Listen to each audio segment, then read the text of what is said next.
এক বাগানে থাকত এক রঙিন ময়ূর। সে সবসময় তার সৌন্দর্যের জন্য গর্ব করত। এক কোণে ছিল কালো কাক, তাকে কেউ গুরুত্ব দিত না। একদিন হঠাৎ ঝড় এলো, ভারী বৃষ্টিতে ময়ূরের রঙিন ডানা ভিজে গেল, উড়তে পারল না। কিন্তু কাক সহজেই উড়ে গিয়ে নিরাপদ জায়গায় আশ্রয় নিল। তখন ময়ূর বুঝল, শুধু বাহ্যিক সৌন্দর্য নয়, আসল শক্তি হলো সাধারণ আর বুদ্ধিমান হওয়া।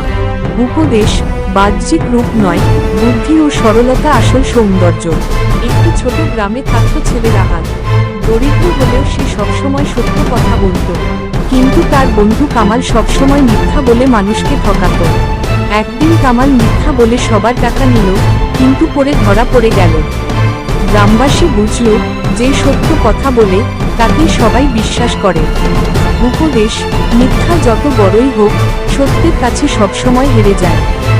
ভিডিওটা যদি ভালো লাগে তাহলে লাইক, কমেন্ট, শেয়ার এবং সাবস্ক্রাইব করবেন প্লিজ।